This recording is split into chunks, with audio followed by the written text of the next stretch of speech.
Greetings, dear ones. I'm Kryon of Magnetic Service.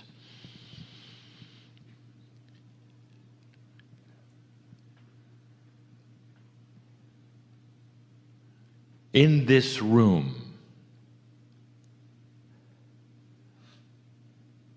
there is an energy that has been set carefully before you ever arrived. We knew you were coming. We've spoken of things that are hard to imagine to any human being who even begins to think in a linear fashion. And I want to talk a little bit more about that today. This is the final meeting, and the energy has been set. How many souls are here? What is the definition of soul? Do angels have souls? All of these could be answered in one concept. Everything from God, anything from the creative source that has sentience, intelligence, is part of one soul group.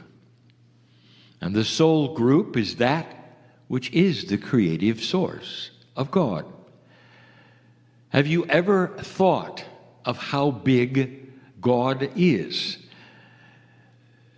That which you call the creative source, that which created the universe, so vast that a human can't really comprehend it, knows your name. This source is so many and yet one. And even that is so difficult for any human to conceptualize. How can it be so big yet so small? How can it be so big as to create the universe, so small as to live in your heart? How can it be so many when there is really only one consciousness of love that you feel? It seems to be a dichotomy, but only when you begin to analyze it from what you think you know. You start to look at the whole idea of a soul. It's been mentioned even this day. So I'd like to expand on it only briefly and in a way that's covered and saturated with love. This God that you think is so big it could not even ever know you is so small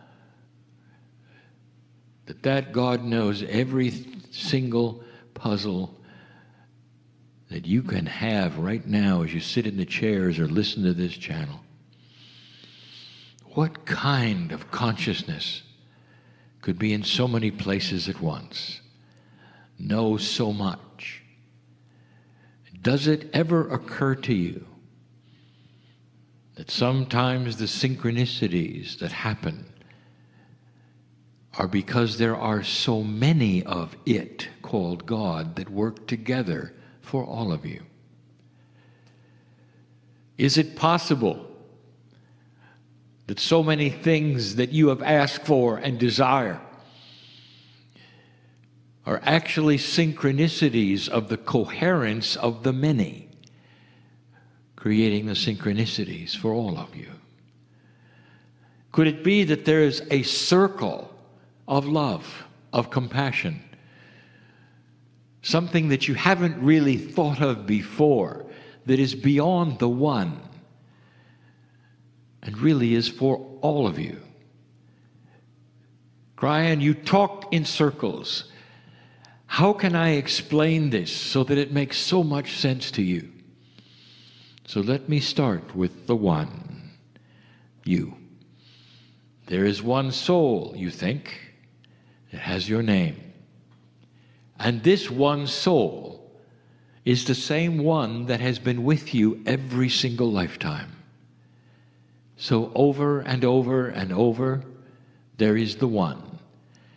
And yet we've all told so many things about souls. When I say we all have told, I mean the ones who channel for you and with you. The teachers all have told you that there is so much more than the one in your soul.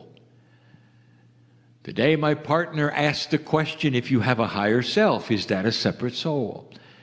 And you would say, no, it's part of my soul.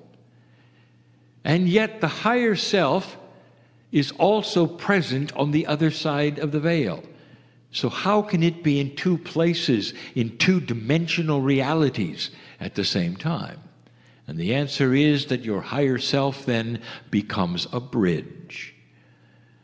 So you have the part of your soul which is corporeal and also innate and also etheric, that invades, if you want to use that term, your body. It invades it because it literally wants to conquer every single cell with the beauty of God, if you let it. Every single human, however, has free choice, a duality that then works between the worlds of dark and light. That is the soul that you know, the one that is inside you, but also the one that is higher, is connected to God. That means that there is a group going on even within you. We'll call it a soul group. Now this soul group is then connected to a bigger group, which is on the other side of the veil, which you call God. Now we have said that the God that you then think of is trillions strong. Trillions of what? Well, it would be parts of God that connect to your soul. One consciousness broken into trillions of parts that all know one another, that work together. And what are those trillions of parts doing? Well, some of them are connected to other higher selves in the room, on the planet, on other planets. Now, where am I going with this? I would like to bring up a concept for the first time, and we're going to call it soul coherence. What if it was possible for your soul and your higher self, all of the connections to the other side of the veil, to become coherent? If you could draw a line of energy that would be through you and your compassion and your intent, through your higher self, all the way to the other side of the veil, perhaps touching another higher self of another soul, coming right back into their body, in this room, on the other side of the planet, or to even other planets that had humans like you. What would then happen if here in this room you decided to connect the coherence between humans? I'll tell you something. If you do that, you've created a circle. You don't even have to touch each other, because the physics of consciousness is the touchy part. And when that happens, you have something which completes the circle of soul coherence, which allows things that you didn't expect. That's the answer to synchronicities that happen, that you cannot plan, but that happen because you intend them. There's soul coherence between groups of individuals and individuals, creating what can only be called magic, because things happen that in reality shouldn't happen. Kryon, what are you talking about? I'm talking about something bigger than you know. I'm talking outside of your reality. I'm talking about master numbers that have not yet been defined or completed. I'm talking about graduate consciousness that someday will know all about the physics of soul coherence and will understand for the first time that you are connected to the creative source of everything. It will blur the line between human and sacred. It will start to explain the unexplainable. And in that, there will be an understanding of the compassion of God being the compassion of humanity. And how the circle is connected in such a way that it runs through your Akash. It runs through the things that are mysterious. And they all start snapping into place, into a coherence that will make total sense. Not now, maybe, but I gave you a glimpse into what is coming. When you leave this place, many of you will think to yourselves, how can I remember all that has been talked about, all that has been presented and said? I resounded to so much of it, but when I leave the room, somehow it seems to evaporate into that which I should remember, but I don't. So I'll give you the secret of soul coherence. There were no secrets given today. All the things that were given were known. And that doesn't then evaporate into the ethers. Where did it come from? It came from the mind of God. All of it delivered to each speaker, each channeler. In a linear fashion, it was given to you to absorb, but it started with the mind of God. And if you believe in soul coherence, that still exists. All the information, everything that was discussed, couched in something called the compassion of God. When you leave here, all you have to do is rekindle that compassion. Call upon it if you wish. The coherence that is yours through your higher self into that which is on the other side of the veil, which is a complete mystery, but beautiful. You can feel it.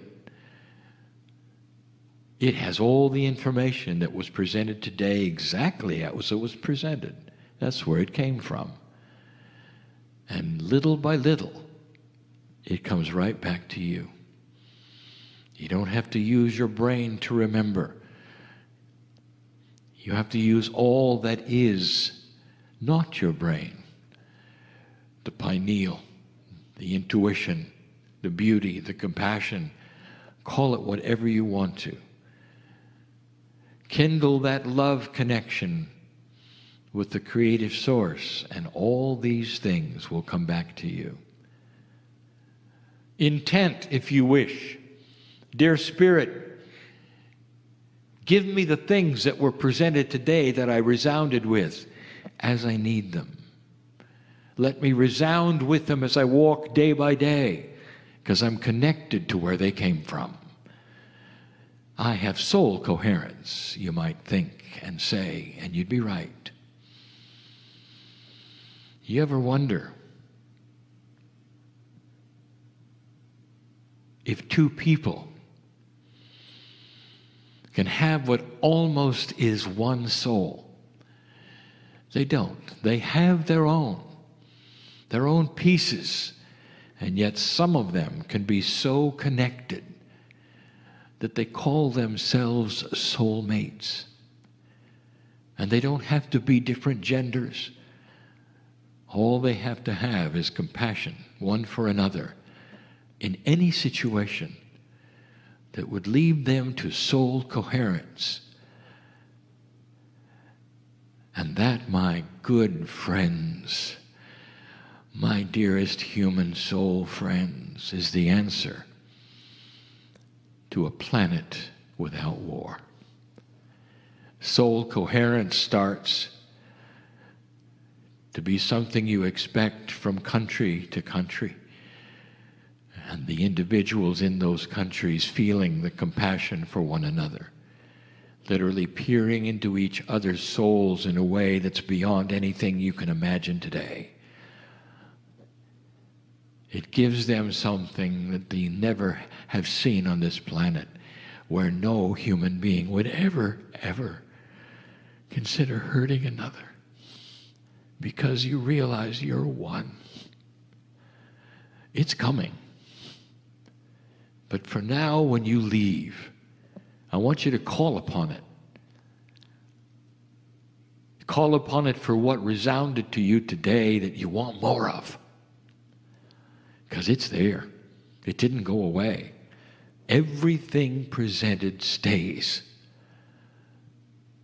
All you have to do is cognize the fact that you can call on it.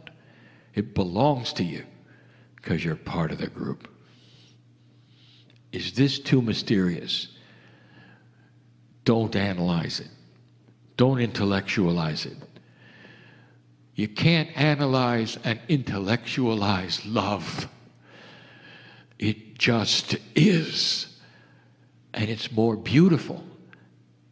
And in so many places, you can find it anywhere. When I started channeling with my partner,